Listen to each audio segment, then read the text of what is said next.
Magandang araw, my dear brothers and sisters. Welcome po sa Come Follow Me Philippines. And nitong June 3 hanggang 9 ay ating pag-aralan sa ating manual sa Come Follow Me Philippines or sa Come Follow Me. And sa Tagalog, pumarito ka and sumunod ka. So dito sa Mosias chapter 29 at Alma, ating himay-himayin kung ano yung matutunan natin. Kung inyo pong ma-open ang inyong apps or ang libro sa Come Follow Me, that would be good po. So, una muna tayo sa first paragraph. Mabasa nyo rin yan sa inyong mga manual. So, basahin ko po and then sundan nyo po ako. Sabi dito, maaring ang tingin ng ilan sa panukala ni Haring Mosias na palitan ng ihalal na mga hukom ang mga hari ay isa lamang matalinong reforma sa politika. Pero para sa mga nipita, lalo na sa mga nabuhay sa ilalim ng pamumuno ng masamang si Haring Noe, ang pagbabagong ito ay mayroon ding espiritual na kahalagahan.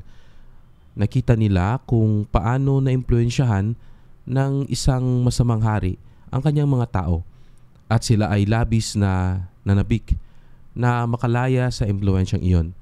Dahil sa pagbabagong ito, sila ay magiging responsable para sa sarili nilang kabutihan at managot sa kanilang sariling mga kasalanan. So dito, sa mga chapters ng Mosias chapter 29 at Alma 4, ay dito atin matutunan kung gaano kahalaga yung tinatawag natin yung kalayan sa pagpili na gamitin natin sa tama. Naniniwala ako, my dear brothers and sisters, sa mga dumarating na mga pagsubok sa ating buhay, ito yung nagbibigay sa atin ng kaisipan or nag-iisip tayo na matutunan natin paano maging maligaya dahil may kalungkutan. Paano tayo manabik kung anong meron tayo dahil sa kahirapan. Mayroong pagsubok sa ating buhay, doon natin na-appreciate yung buhay natin. Dahil mahirap yung isang bagay at makamta natin, nagkakaroon siya ng bili. Nagkakaroon siya ng tawag doon, worth. May worth yung item na yon. Kaya share ko yung karanasan ko sa mga panahon na yon na ultimo tinapay ang hirap bilhin when we were kids kasi mahirap eh. Yung yung tinapay lang na dalawa, yung yung buns, no, or basta yung tinapay ng tig-piso. Pagdating ko ng hapon, bibili si nanay ng 2 tinapay and tuwang-tuwa na ako noon, no? Dito, bakit ko nabanggit to, bakit ko na-share sa inyo? Kasi yung time na yon na tinawag yung hari na si Haring Noe, napakasama niyang hari, at hindi siya magandang impluensya. Which is, sa community, pag masama yung mga ibang tao at masama yung leader, natutuwa sila kasi nasusunod yung kagustuhan nila. No? Pero pag isang leader mabuti, may nag-opposition pa rin. Yung mga masasama na hindi natutupad yung mga kagustuhan nila. So dito, yung mga saints, yung mga matitino, mga righteous individual na nagsusumikap na maging mabuting tao ay nahihirapan sila dahil sa pagpapalakat ni Haring Noe sa komunidad niya bilang isang hari.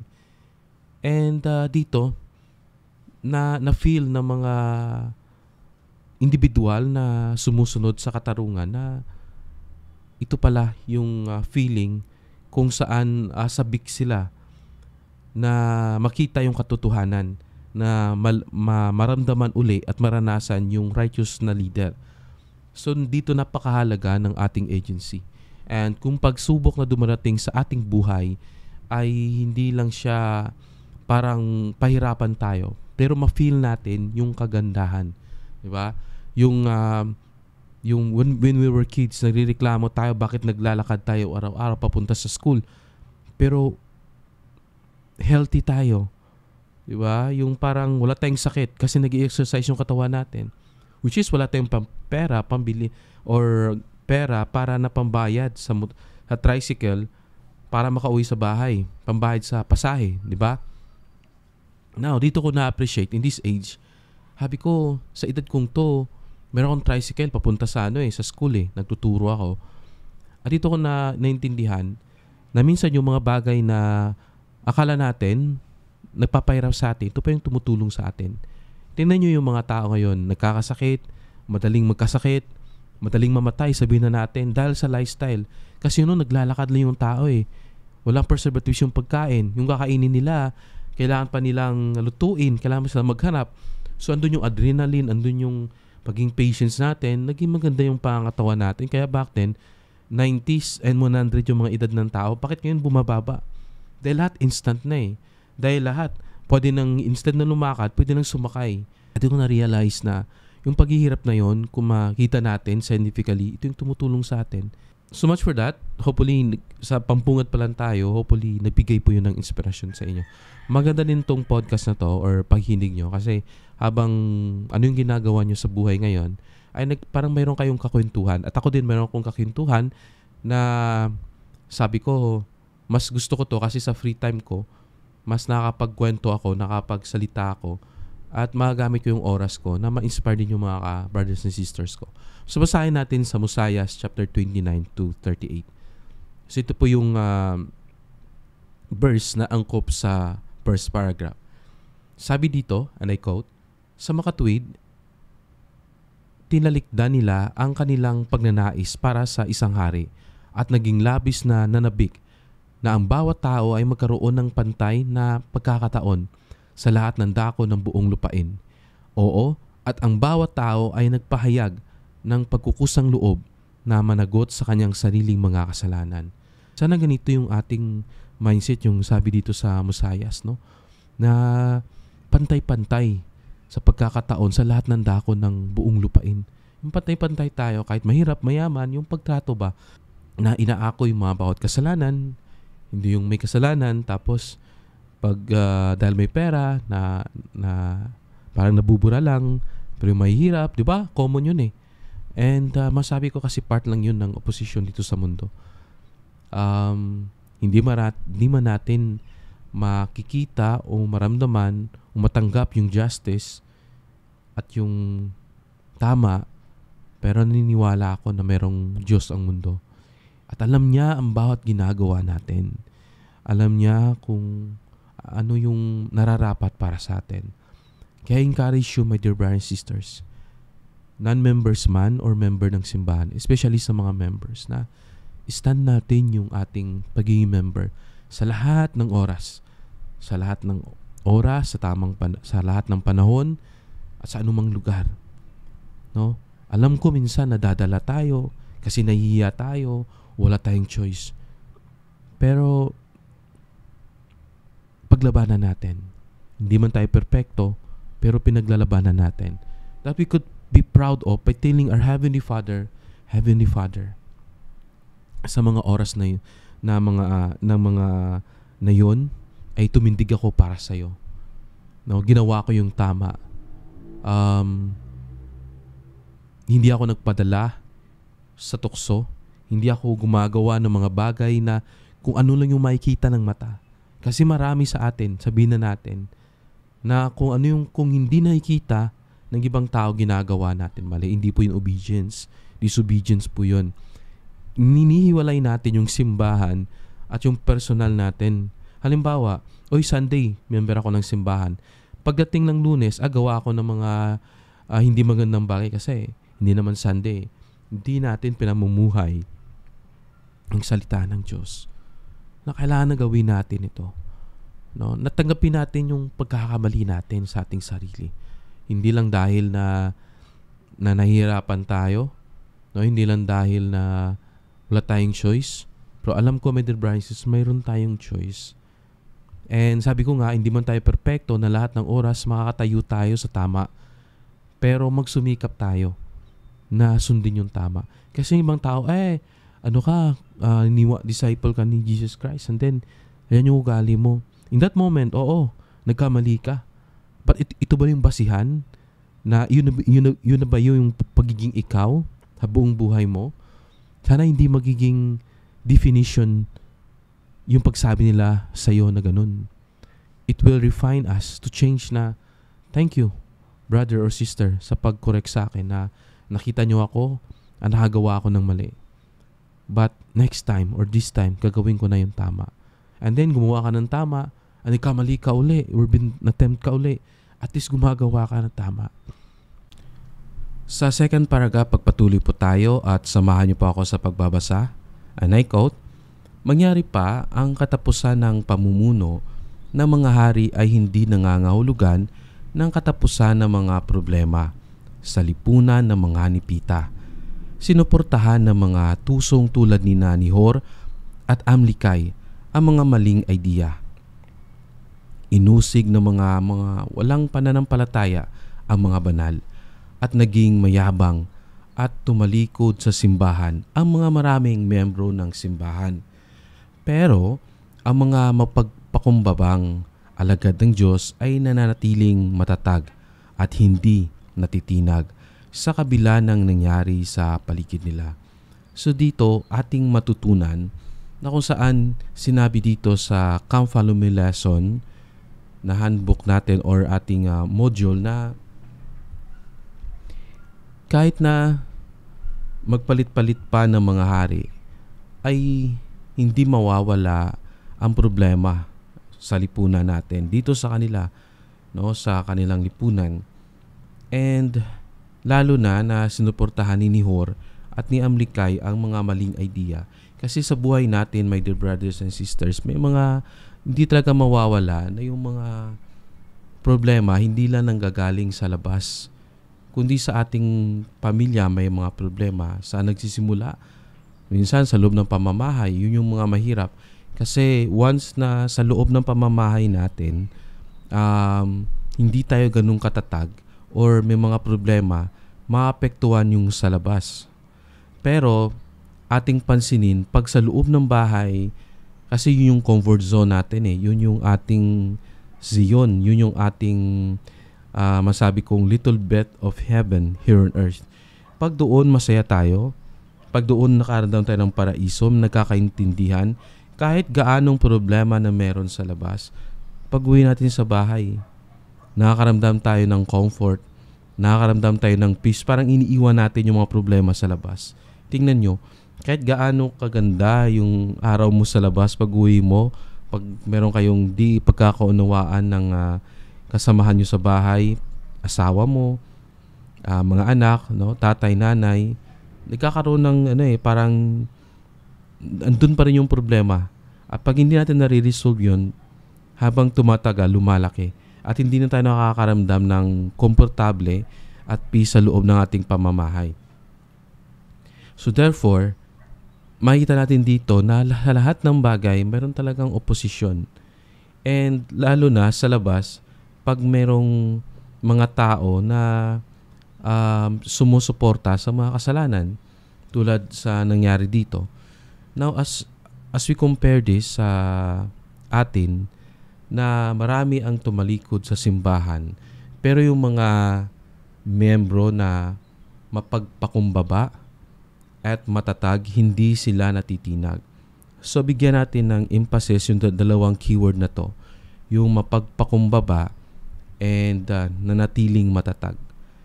Isa sa mga nakita ko at napuna, my dear brothers and sisters, na yung pride sa isang tao, ito yung tama yung sinabi na mahuhulog tayo. And ito yung mapapahamak sa atin, sa ating buhay. Bakit ko nasabi? Tingnan nyo, 20 years na, 40 years na, hindi pa rin nakakabalik sa simbahan. Bakit? Sa simpleng hindi lang pagkakaunawaan ng kapwa member or may mga bagay lang na hindi na ibigay or hindi na approve, no? Nagkakaproblema na during activity, hindi lang nabigyan ng pagkain or na-miss lang during activity or any form ng konting hindi pagkakaintindihan at tinala sa puso at hindi na bumalik. Matagal bago yun na-realize at yung mga tao na kausap ko, nagsasabi sila how they feel sorrow dahil sinayang nila yung 20 years ng kanilang buhay na nagpaliko-liko sila sa daan, andun sila sa darkness, sa rebellion, sa pride, na hindi nila na-enjoy yung pagiging member ng simbahan ni Jesucristo. Di ba? kailangan po nating maging magpakumbaba, no? Kahit nanggaling may yung words na yan sa ating leaders o nanggaling may yan sa ibang tao, kasi yung pinaka bottom point dito, my dear brothers and sisters, we are human being. At being human being, hindi tayo perfecto, even though we're commanded by God to be perfect. We are far from perfect. Kaya nagkakamali tayo. Ang kaibahan lang is how we accept ng pagkakamali natin at meron tayong pusong magpakumbaba. Andun na yung pagiging teachable natin. Halimbawa, simpleng misunderstanding lang. Instead na umusok din tayo at to say something bad sa kausap natin, ay magnilay-nilay tayo. Siguro for me, tumahimok muna ako kasi hindi ito laban kung sino yung tama, but laban ito or correction ito kung ano yung tama. 'Di ba? Ano ba yung tamang gawin, hindi kung sino yung tama, kasi both of you have their own side. Ako, saksi ako niyan, no? Pag mapapakinggan ko yung conversation, both side are tama eh. Pero ano yung mali? Dahil hindi sila marunong mag-accept ng pagkakamali nila. Puro na lang yung tama yung bibigay sa kabilang side. Sasabihin ng isa na, kasi ito yung ginawa mo, tama kasi ako eh. Sasabihin naman ng isa na, hindi, tama ako, mali ka. Yung parang ganun. Doon pa lang, habang tumatagal, na hindi natin binibigyan ng puwang yung banal na espiritu sa puso natin at meron ng pride, yung conversation na yun hindi matatapos sa tama, kundi matatapos siya sa samaan ng loob.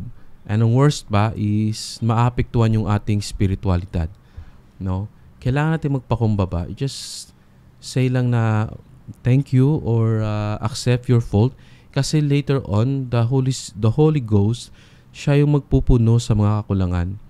No? Magugulat ka lang one day, one time, pupunta yung brother or sister na yan sa'yo at sabihin na, Sister, I'm sorry for ang nangyari last time na nadala ako sa emotion ko dahil sa activities ay sobrang stress na ako, pagod na ako, and nakita ako mga pagkakamali at doon ako nag-dive. No? Doon ko binigyan ng pansin at hindi ko na malaya na hindi na pala nagiging tama yung aking desisyon or aking pananalita at nasaktan ko yung feelings mo. May mga ganong situation at doon tayo magsisettle down ba. Kaya kung tayo magpakumbaba ay hindi tayo dali-daling mawala sa simbahan. Ang tatawagin tayo mga alagad ng Diyos. Dito din ay yung salitang matatag. No? Pag tayo matatag, pag tayo yung foundation natin ay nasa pundasyon ng bato, ay hindi tayo madali-daling o hindi tayo maaanod ng tubig. Pero pag pundasyon natin ay nasa buhangin, kunting agos ng tubig madadala tayo. No, ibig sabihin ko, pag sinusunod natin yung kautusan ng Panginoon, hindi ko man sinasabi na lahat ng kautusan ay perfectly magagawa natin. Kasi dito sa mundo, kailangan nating learn percept upon percept and line after line. Yung dahan-dahan ba? Ngayon, ito yung pwede kong gawin. Next, ito naman, as we improve our life. Di ba?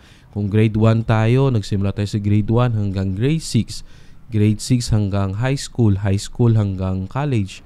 Diba? College hanggang mag-master tayo, mag-doctorate tayo, hanggang pag-aaral pa.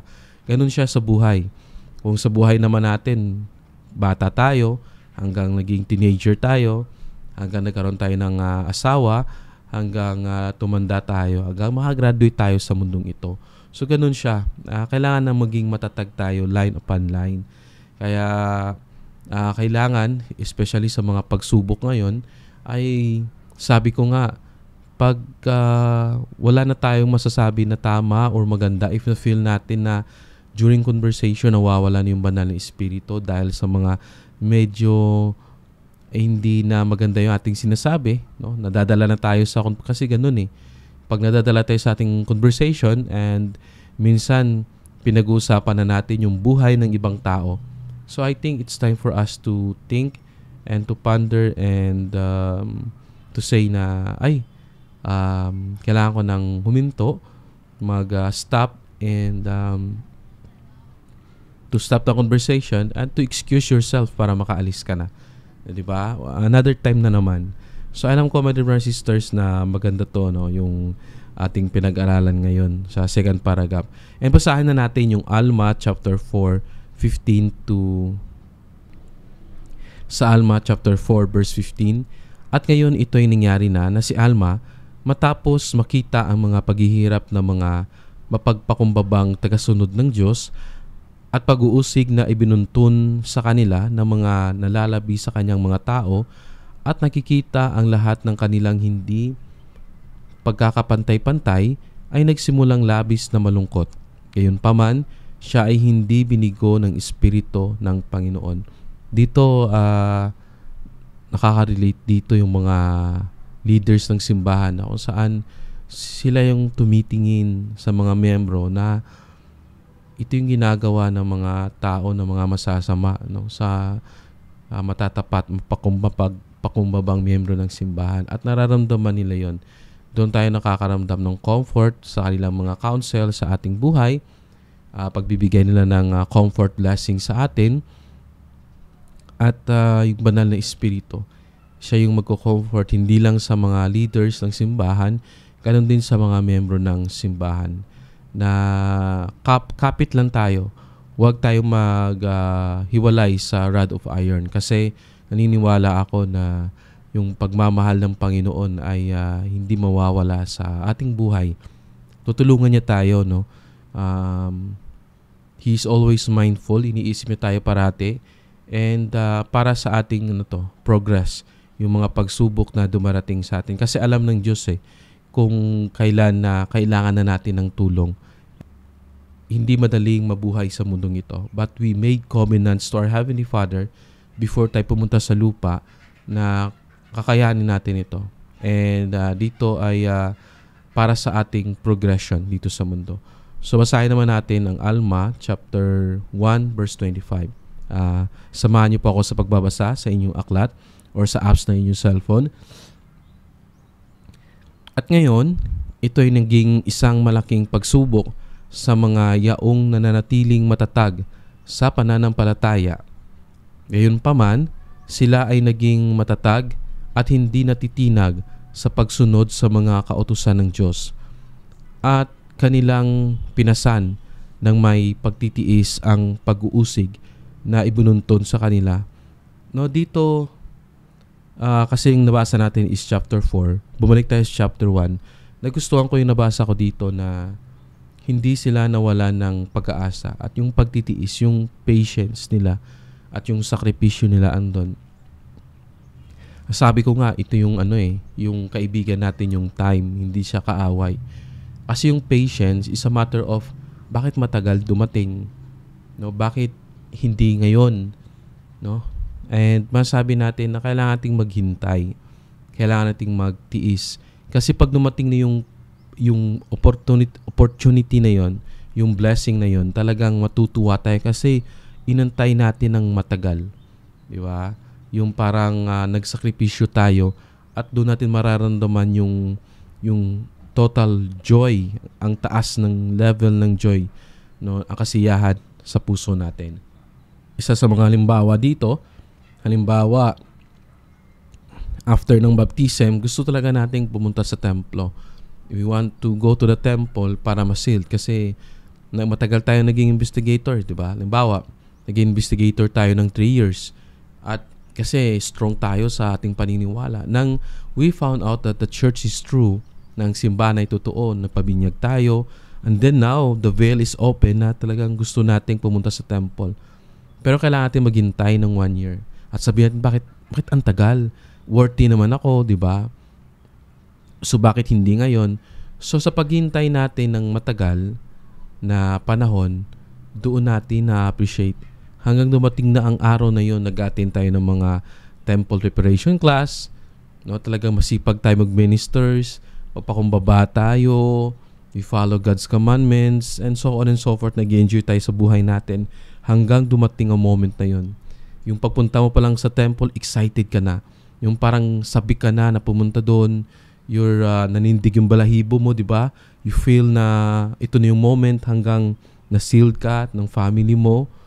And pag single ka, na-sell ka as a individual, and after dun, paglabas mo, sabi mo sa sarili mo, yung purity, yung joy at happiness na yung Diyos ay kasama mo sa tabi mo at mga anghel nagre-rejoice sa'yo. Yun yung feeling, my dear brothers and sisters, ng pagtitiis at paghihintay.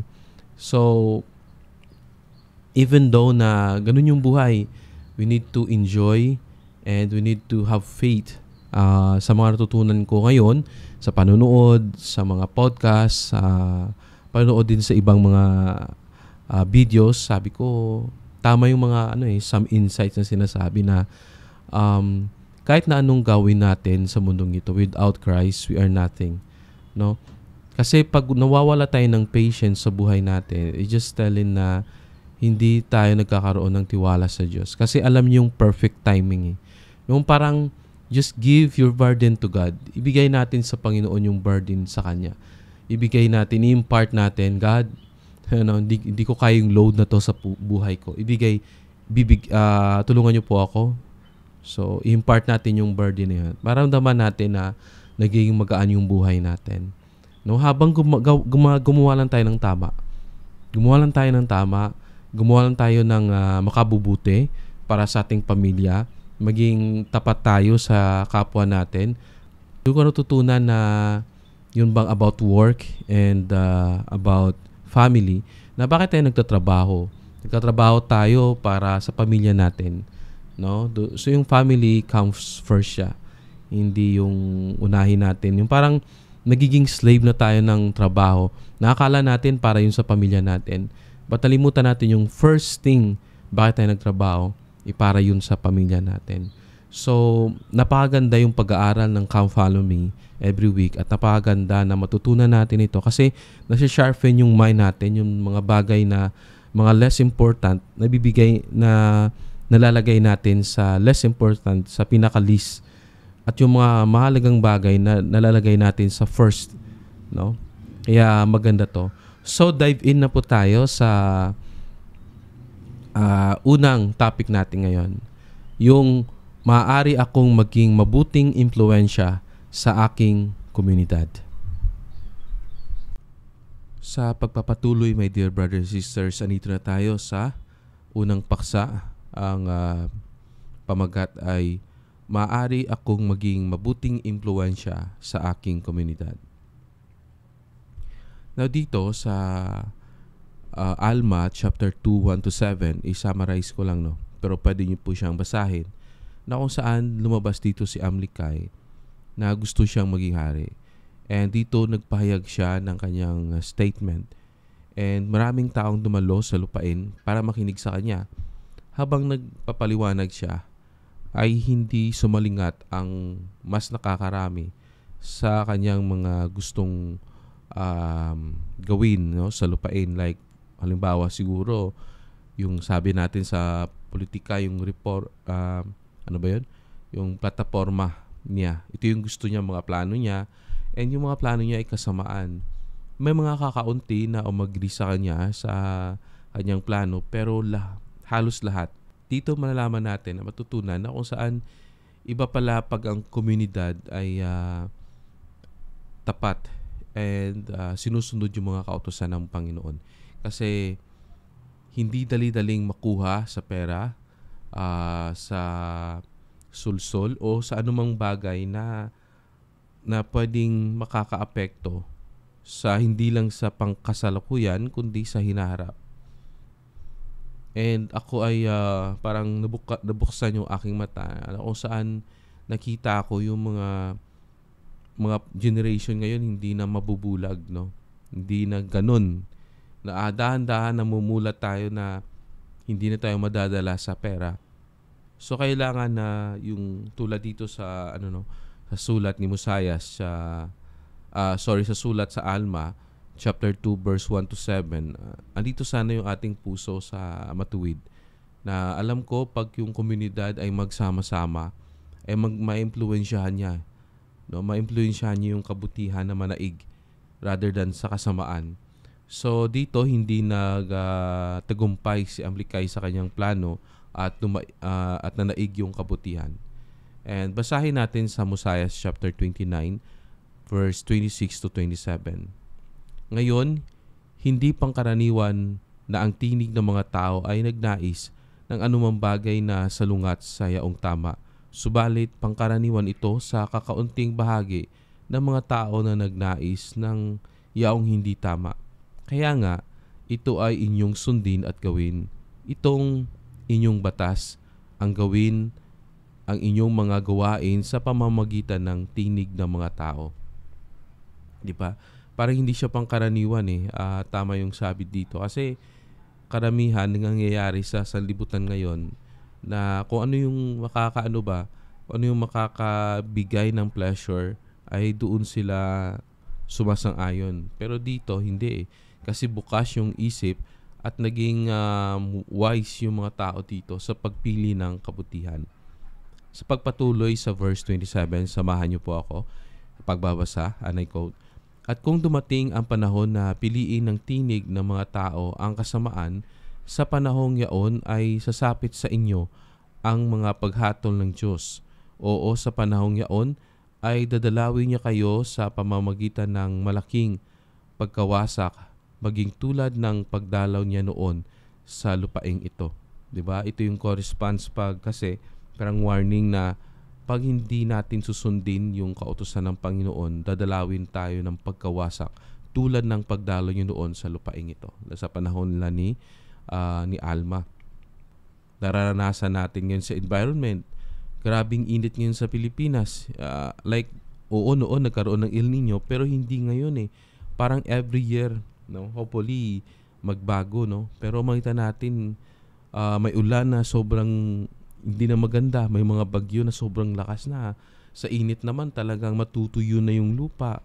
'Di ba? May mga na mundo na hindi dinadalaw ng ulan pero sa mga disyerto bumabaha na, 'di ba? And wars and rumors of wars. Ngayon, unang giyera is nasa Russia and Russia and sa may ganitong lugar.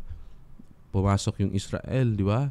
And then alitan na naman sa ibang lugar. So, mga alitan ng bansa, dumadami na kasi hindi sila nagkakasundo. No? And ganito yung nangyayari, no?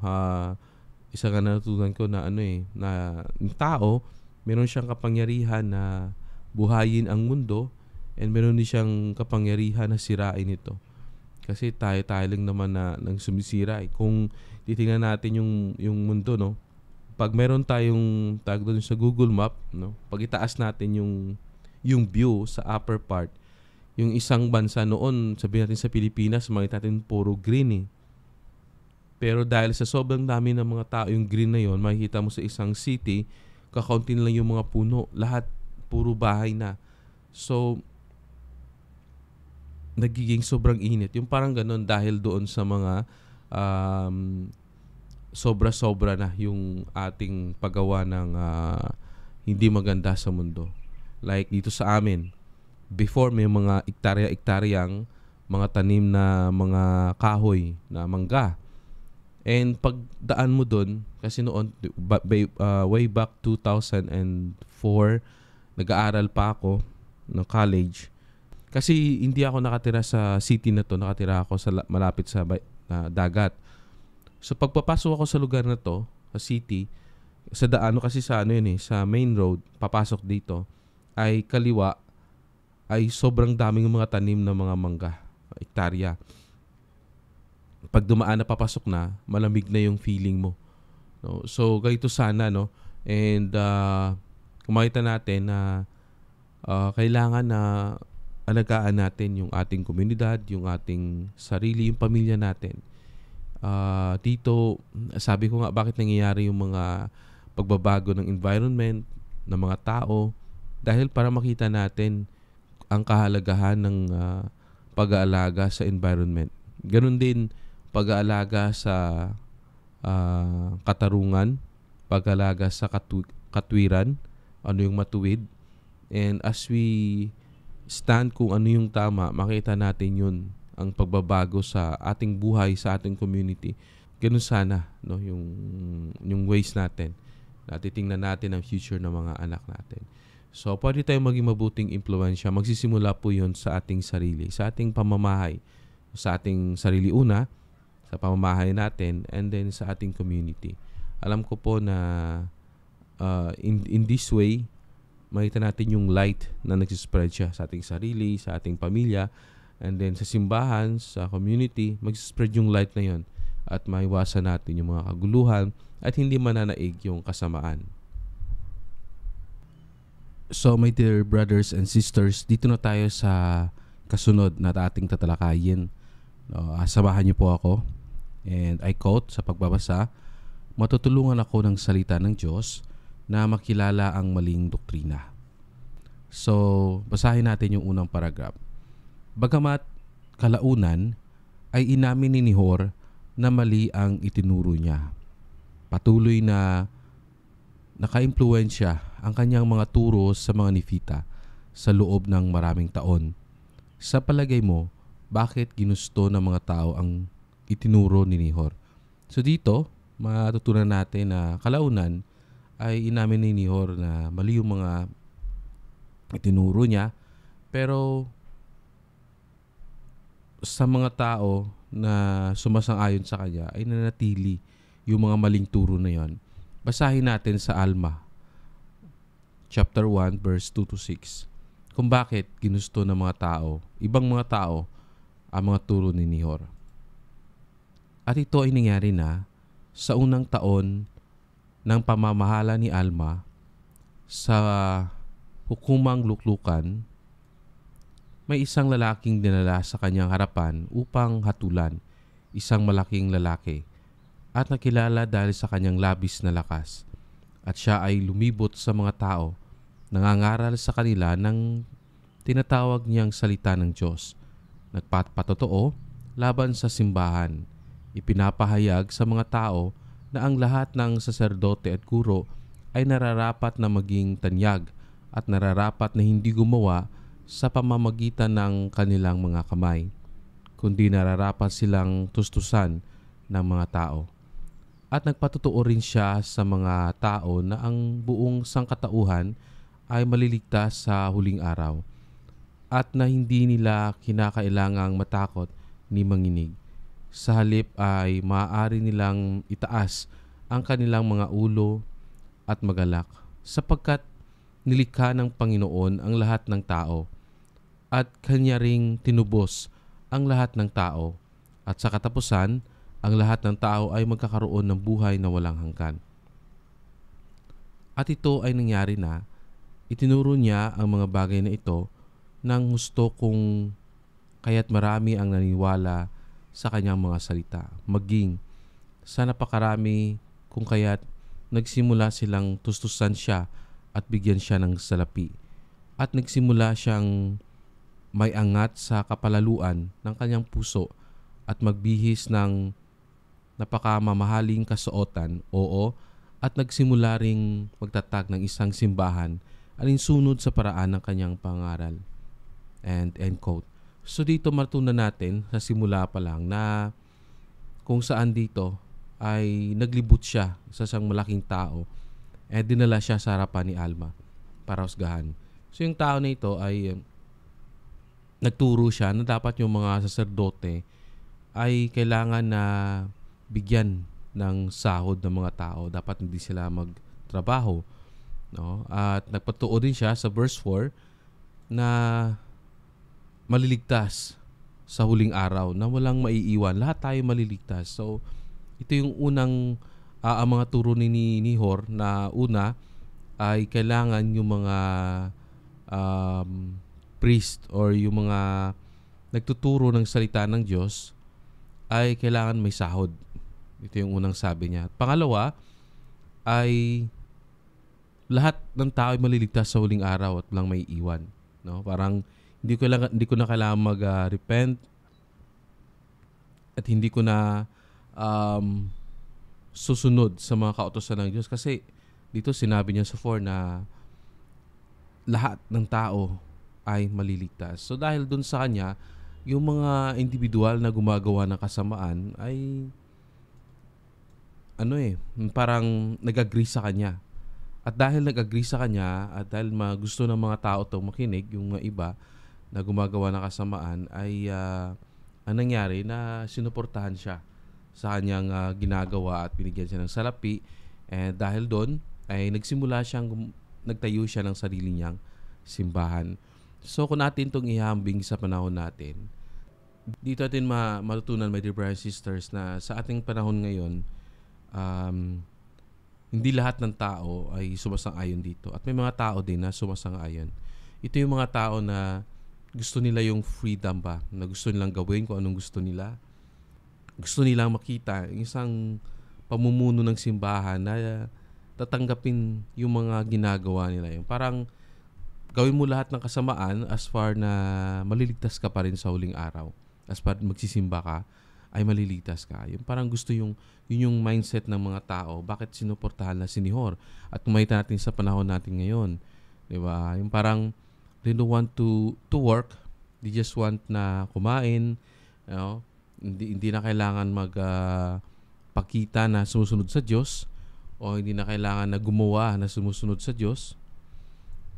Datapwat lahat ng bagay ay free.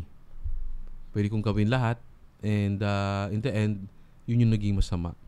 And pwede natin kasi ma-enjoy yung ating freedom na binigay ng Panginoon sa atin, yung kalayaan sa pagpili, na gawin natin yung tama. Kasi marami namang tama na nag-i-enjoy tayo, nagiging masaya tayo. And for me, that's the real freedom. Di ba? Kasi minsan, nakikita ng iba yung freedom pag gumagawa sila ng mali. Tulad ng mga bisyo, may mga ginagawa sila na masama na gusto nila, yung mga kaibigan nila at yung mga taong naniniwala sa kasamaan ay susuportahan sila. Yun yung nagiging problema, hindi lang sa panahon natin, kahit ibalik pa natin sa panahon nila Nephi, sa panahon nung unang panahon pa, di ba? And ito yung mga maling doktrina na tinuturo ni Nihor sa mga tao. So, pagpapatuloy sa ikalawang paragraph, napangatwiranan ni Gideon si Nihor sa pamamagitan ng mga salita ng Diyos. So, basahin natin sa Alma, chapter 1, verse 7 and 9. At ito ay nangyari na nang humayo siya upang mangaral sa mga yaong naniniwala sa kanyang salita, na nakatagpo niya ang isang lalaking nabibilang sa simbahan ng Diyos. Oo, maging isa sa kanilang mga guro. At siya ay nagsimulang makipagtalo sa kanya ng matalim upang kanyang maakay palayo ang mga tao ng simbahan. Subalit, siya ay napangatwiranan